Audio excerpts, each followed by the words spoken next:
Hi, hey there. Welcome to my stairwell. You're just in time. This is the first episode of my new video series, the award-winning series, Projects with Foster.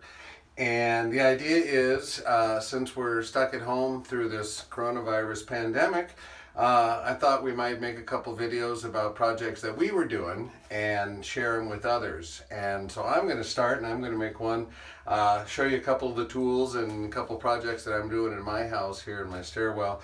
And I hope the rest of you will contribute something. First of all, let me say I miss you guys, all my students out there. I miss our day-to-day interaction. I hope you're staying home, staying safe, keeping us safe as old people. And while you're home, one of the things I can recommend is to do something with your hands. It's really therapeutic, whether that's just a puzzle or origami or something. But if you have some tools around and you have something you need, maybe a bookshelf or some shelf to put your camera on or whatever it is, you got something to refinish, find a project that you can do at your house. If you need ideas or suggestions or plans, let me know. But in the end, I'm hoping we can share those. One of the things that got me thinking about doing this, Mr. Winecoop's building a deck at his house, and I saw pictures of him with his son. I thought that's a great project. It's a great way to distract yourself from what's going on. As you know, we talk about focus a lot in shop, and that's one of the reasons that we like doing hands-on projects. You have that hand-eye focus that kind of allows you to kind of forget the anxiety maybe of stuff that's going on around. So get yourself working on something, make something, do something. I'm making a video about what I'm doing right now, which is refinishing my stairwell. It's not the most exciting project, but it is the kind that I'm connecting what we learned in class to our real lives and what I'm doing here. And so I'm hoping you can come up with something similar. This one's going to be a little bit longer. They'll be a little shorter in the future, probably only about 5 minutes or so. But if you bear with me through this one, hopefully you learn something by the time we get to the end. I have a lovely assistant here. Helena is my cinematographer. If you can say hi, give her some extra credit if you know her. She's not in the video program, but she's doing all she can to help us. So I'm refinishing the stairs, which means I'm taking the varnish off and we're going to put some other varnish on. Can't stress enough, don't start sanding your parents' living room floor. It's a project that once you start, you kind of have to keep going and finish. And if you're going to do your whole floor, it's easier just hire somebody, give them those big machines. This is just sort of an example of a smaller space. A little bit easier to do in one video and show you guys what we're doing. So why am I redoing my stairwell? Well, a couple reasons. One, honestly, is safety. I know I come back to this a lot, but these were the stair treads that were on here before, and I was looking at them and they look like crap. And as I was walking up the stairs, my foot got caught on this, and I just thought that's ridiculous. If you remember the Mariners pitcher, Kazuhiro Sasaki, carrying his luggage up the stairs, tripped and broke some ribs, kind of ended his career. So Avery, Tam, Rocky out there, don't do that. Be careful going up the stairs. So that's part of it. The other thing is just aesthetics. It looked old. It's the stairs going down to the basement. Nobody, there's nothing down there, laundry. So it's kind of an afterthought, but it's going to look much nicer when I'm done, and so that'll be nice. And the other reason really is kind of money in your pocket kind of a job. If I paid someone to do this, it'd probably be a couple $1,000s. It's the kind of job that you could do, if you're at home, you could do it a couple hours in the evenings and knock it out in a couple of weeks. But I have the tools, I know how to do it, and right now I have the time. So I figured this is probably a good time to do it. So we're going to go through just like we do in class, and we'll talk about 3 things: tools, materials, processes. Every job comes back to that. In this case, I'm going to start with materials because we have what we have. This is already constructed. I'm not changing anything. And so if we look down here, what we have on the stairs are oak. Red oak boards, and you can see a lot of these edge boards are one long board. Great for this stuff, great for floors, great for stairs. You can see these are 70 years old. And I suppose we should probably talk a little bit about the context of the construction of the house. This house was finished in 1947. So, you know, Helena, what had just ended in 1947? World War II. World War II, yes. Shout out, Mr. Lee. World War II had just ended, and as you can imagine, kind of like now, there were, and the world was kind of crazy at the time, and we had mobilized our country, and a lot of the materials at the end of the war just weren't available to build houses, and so a lot of times they call these war boxes. One thing you'll notice, the walls here are plaster, which is a very labor intensive. So, you know, come back from the war, there was a lot of guys available. But you have a carpenter, put strips and then a mesh, and then these guys with huge Popeye forearms would come and slather this stuff on.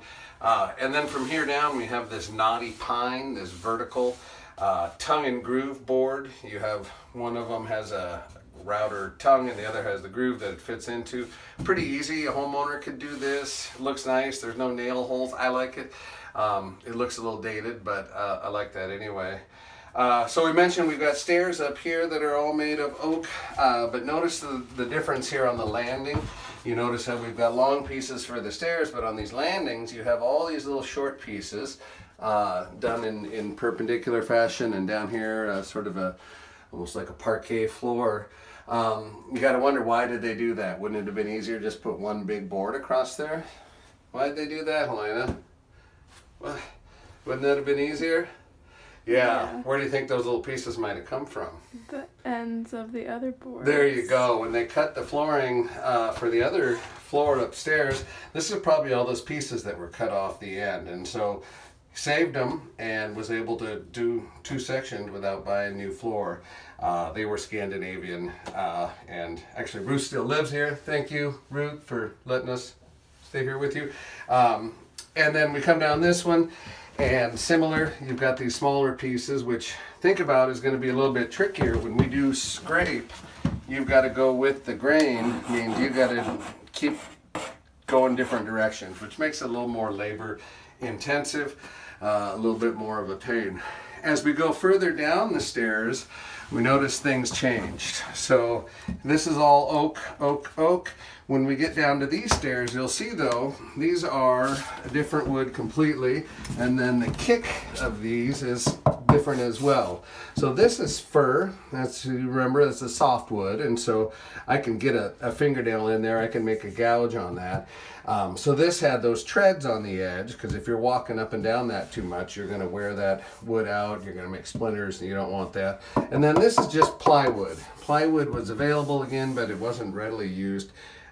Right after World War II, there were a lot of other demands for it, so used sparingly. Another thing you'll notice on these stairs that's kind of funny, that he did these pieces of trim in here, and probably again because the homeowners finished these houses, it wasn't going to be an exact cut, and so to just kind of cover it up, he nailed these on there that were a little bit easier.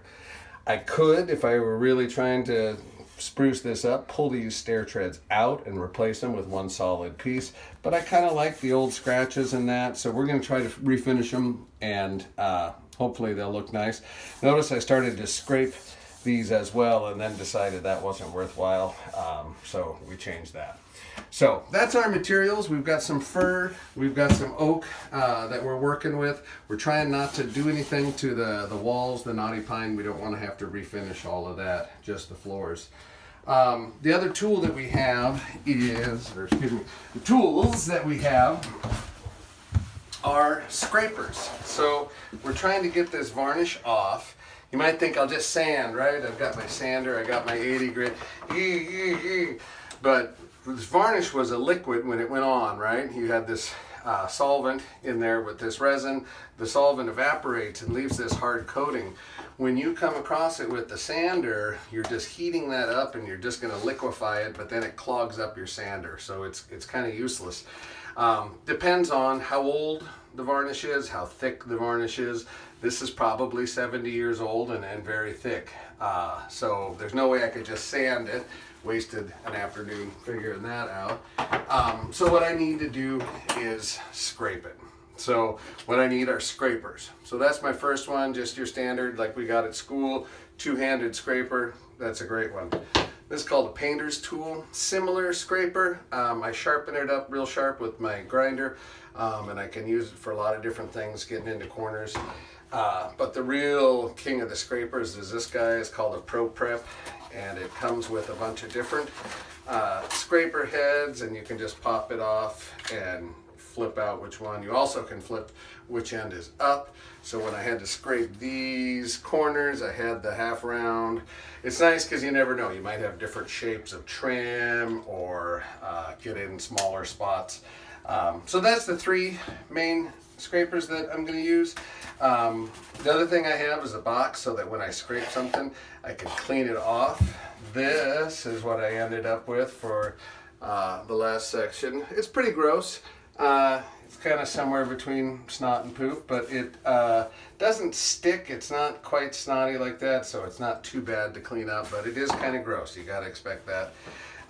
Any scraper has got to stay sharp.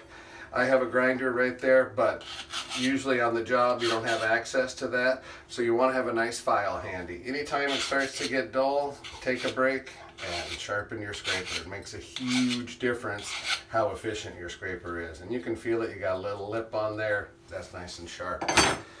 Alright, so that's our scrapers. The other tool I'm going to show you is this, is a heat gun, sort of a hair dryer on steroids. I'll point it at your face. It's really hot. And the idea with that is we heat it up and we can liquefy that varnish again through heat. Here, actually, maybe I'll try it right here. This stair has not yet been, that stair hasn't been stripped yet. The other half of that is, as you can see. So that's all our tools. Our processes, I would say the first thing you want to do is get comfortable. It's kind of a tedious job. You got to get your personal protective equipment. I got this on my eyes because I don't want to get the stripper on my eyes. I'm going to put my gloves on. I got long sleeves. Again, the stripper we're using is citrus based. It's supposed to be a little bit better, but it's the kind of thing that melts varnish and paint, so you probably don't want it on your skin. I could wear a mask. I've kind of got a flow going through here, so it's not too bad, but never a bad idea. That's going to be more important when we get to sanding. So, first I'm going to show you, get yourself comfortable. It's a tedious job. This is the kind of job that would be fine like at the end of the day. You know how we talk about when you come in and you're working on something that you got to be really accurate, or you're using one of the big tools.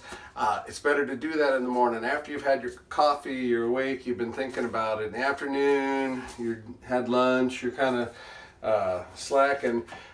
That's the time to do a job like this. It's not the most, it doesn't take precision, but you want to have some focus while you're doing it.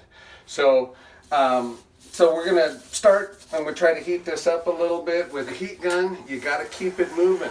This is wood. If I keep that heat gun pointed at one spot, it's going to get really hot. It's going to burn the wood. It's going to put a char on it. And that means I got to sand that out. I don't want to make extra work. So I keep moving this back and forth. There's different tips you can put on heat guns.